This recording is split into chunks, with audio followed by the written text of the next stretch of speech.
All right, so today we're going to make some ciabatta, and we're going to make ciabatta that is going to be using a poulish, like we've been showing with baguettes. Same process with using a same amount of flour, same amount of water, a little pinch of yeast.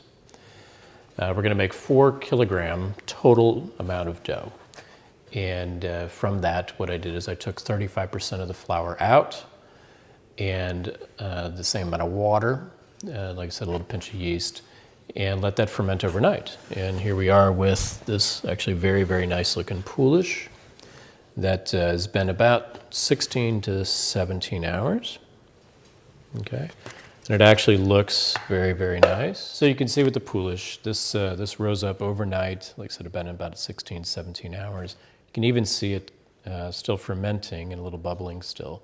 And when a poulish comes to the maximum capacity, it starts to dome a little bit and begins to recede. And as you can see, this is absolutely at the peak.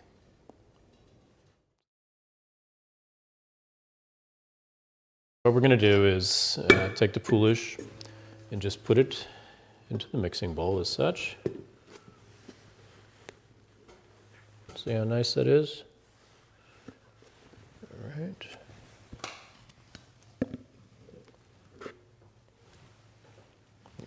And best thing to do, take a little bit of your water. And this will get the rest of the poulish out very nicely and easily.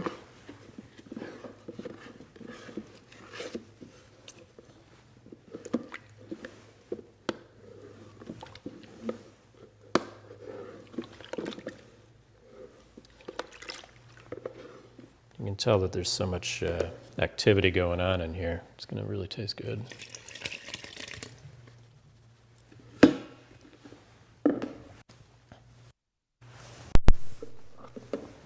All right, now we need our dry ingredients and the rest of the water.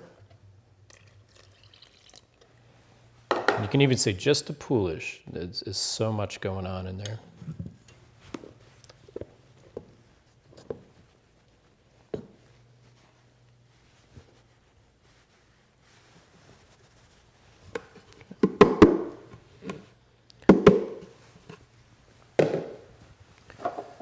The yeast and the salt, which were scaled to not touch each other.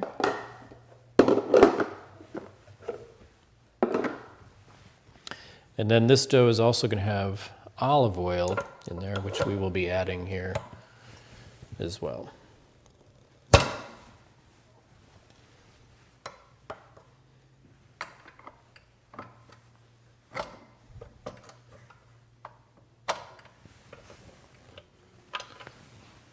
Okay, so we're going to start on a very slow speed. Bring that in.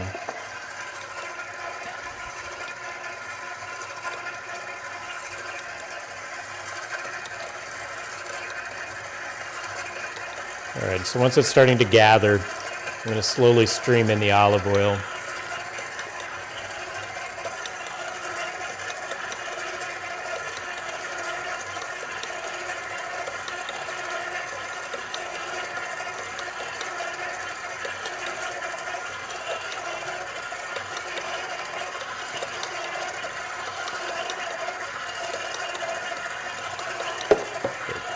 So making ciabatta at home is mostly the mixer is only going to be about incorporating the ingredients.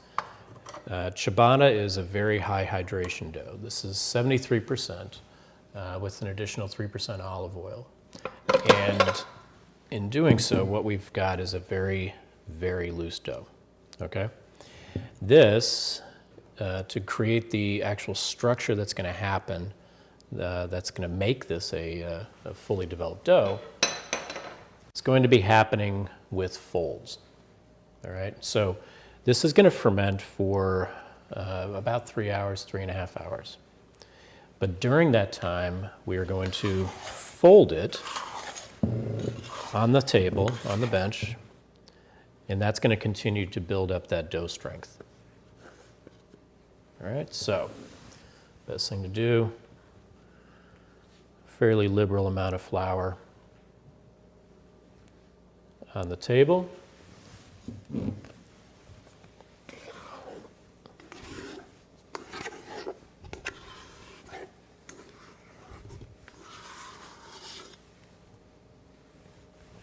All right.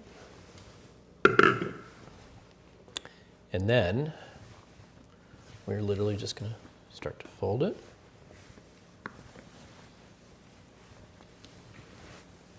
Okay.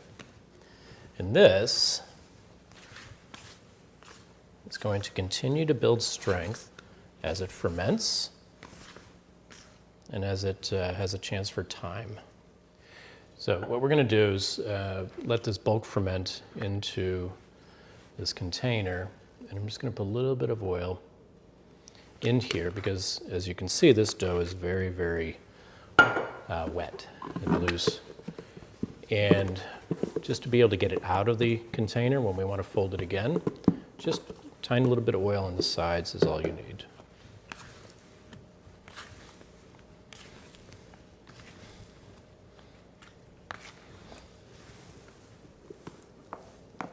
Doesn't look like much of a dough now, but trust me, this is going to turn into a very, very nice, manageable dough.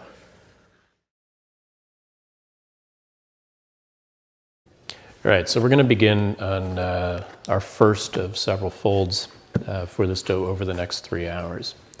And as I mentioned, we put a little bit of olive oil on the inside of the container to make this a little bit easier to come out. All right, there hasn't been a whole lot happening, but at least some. And as I said, over the course of these folds, it will be a fully developed dough by then.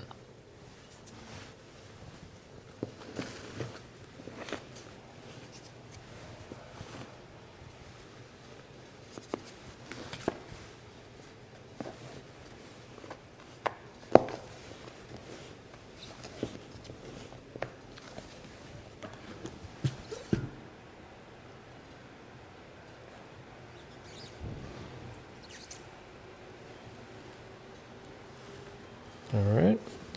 You can see just even in that little bit of time that it is actually starting to come together as a dough. And it'll just progress and progress, again, with both time and then the physical action of the folds. The folds are basically helping to stretch and fold, or overlap the gluten strands. And it's just simply a little stretch. Okay. And you can already tell that it's a much more development in that dough. So I'm just going to do the same thing, put it back in here, and then we will be back for another fold. All right, so we're going to be coming into the second fold, and it's amazing what happens with this as it continues to develop. All right.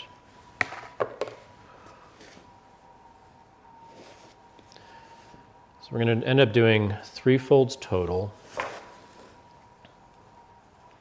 this being the second right now.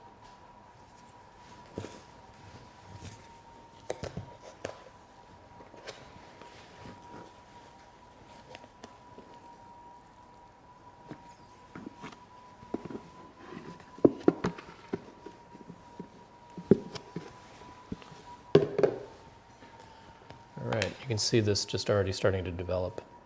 All right, it's going to take a little bit more time, but not much. And we'll just do a nice big stretch.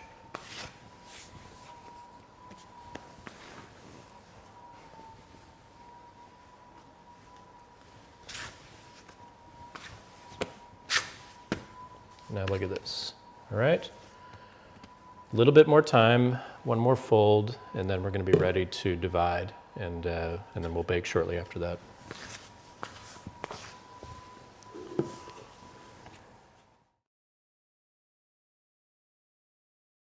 Okay, so we were able to fold our dough and provide the strength. We were able to do 3 folds over the course of about 3.5 hours.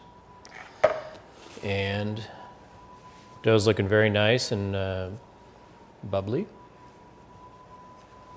as you can see here. Okay, so you want to be gentle with the dough and let it just kind of slowly come out of the container. We're trying to retain as much of the interior gas of this dough as possible.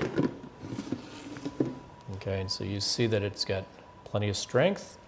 It's got nice and lively. And we don't shape this at all. This is only going to be a cut dough. So you can use plenty of flour. There's always going to be a lot of flour on the ciabatta itself. And what we do is kind of gently stretch this out, okay?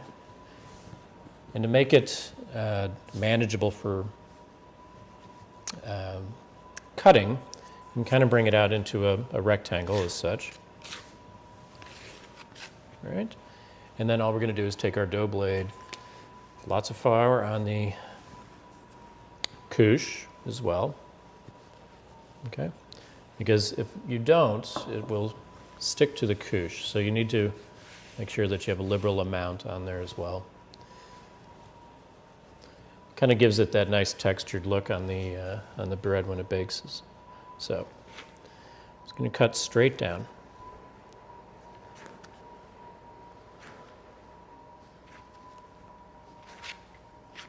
All right, and then this we can just cut in half. And then you have a nice piece of ciabatta. All right, just leave it like that. The other piece as well.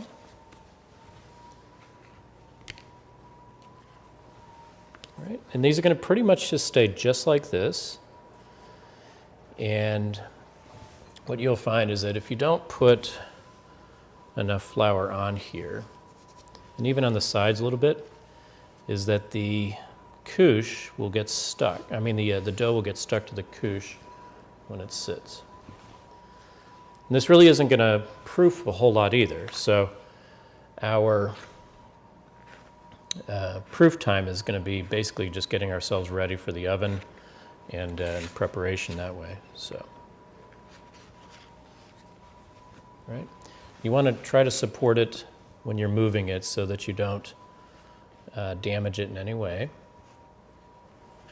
And you don't want to degas it in any way either.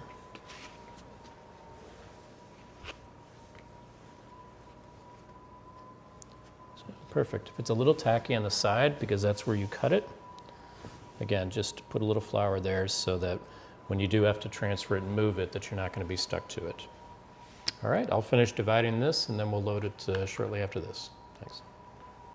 All right, so after we divided all the dough and we had a chance to let it sit, it's basically just relaxing, okay? So it's not going to proof anymore. The dough did all of that during the bulk fermentation. But what we're gonna do now is, with our peel, I'm using whole wheat flour this time as a dusting flour for the peel. It's a little bit more granular, so it's easier for it to slide a little bit better. And I'm only gonna load one on this side, and then I'm gonna load two afterwards. Reason being is my peel is actually a little bit wider than the center point. So if I didn't, then I would hit the dough with the second load. So when we do this, it's just gonna be simple to, if this is tacky in any way, just give it a little bit of flour, okay? Because it will stick to the transfer peel as well. Just gonna pull it out and we're gonna flip it over and this is gonna be the bottom and the other side is actually gonna be the top. All right, so we just do this. Then you just slightly, gently roll it out. So you see how this nice little flower pattern's on there?